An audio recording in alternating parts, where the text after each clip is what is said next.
പെരുന്നാളിനോടനുബന്ധിച്ചാണ് ഇന്നത്തെ ക്രാഫ്റ്റ്. അപ്പോൾ എങ്ങനെയാണെന്ന് നോക്കിയാലോ.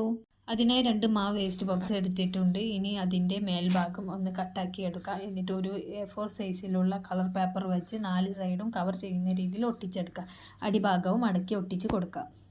മുകളിലെ ഭാഗം ഓപ്പൺ ആക്കി വെക്കുക. എന്നിട്ട് നമുക്ക് ഇതൊരു കോമ്പസോ എന്തെങ്കിലും പഞ്ചിങ് മെഷീൻ എന്തെങ്കിലും ഉണ്ടെങ്കിൽ ഒരു ഹോൾ ഇട്ട് കൊടുക്കുക. എന്നിട്ട് റിബൺ ഹോളിലൂടെ ഇട്ട് ജസ്റ്റ് ഒന്ന് കെട്ടിട്ട് കൊടുക്കാം. ഇത്രയും കഴിഞ്ഞാൽ നമ്മുടെ സമ്മാനപ്പൊതി റെഡിയാണ്. ഇനി നമുക്ക് ജസ്റ്റ് ഒരു പേപ്പറിൽ ഈദ് മുബാറക്ക് എന്ന് എഴുതി അതിൻ്റെ മേലെ ഒട്ടിച്ചു കൊടുക്കാം. റിബണിൻ്റെ ഒരു ചെറിയ കഷ്ണം താഴെ ഞാൻ ഒട്ടിച്ചു കൊടുക്കുന്നുണ്ട്. അപ്പോൾ ഇതാണ് ഇതിൻ്റെ ഫൈനൽ ലുക്ക്. ഇനി നമുക്കിതൊന്ന് തുറന്ന് ഇതിലേക്ക് കുറച്ച് മിഠായി ഇട്ട് കൊടുക്കാം. അതുപോലെ ഞാനൊരു 100 രൂപ വെച്ച് എല്ലാത്തിലും ഒന്ന് ഇട്ട് കൊടുക്കുന്നുണ്ട്. നാളൊക്കെയാണ് വരുന്നത്. വീട്ടിലുള്ള കുട്ടികൾക്ക് ഗിഫ്റ്റ് കൊടുക്കാനായിട്ടാണ് ഞാനിങ്ങനെ ചെയ്യുന്നത്. എന്തായാലും നിങ്ങളെ വീട്ടിൽ കുട്ടികളുണ്ടെങ്കിൽ ഇതുപോലെ ചെയ്ത് നോക്കുക. ഇഷ്ടമായാൽ ലൈക്ക് ചെയ്യുക, ഷെയർ ചെയ്യുക,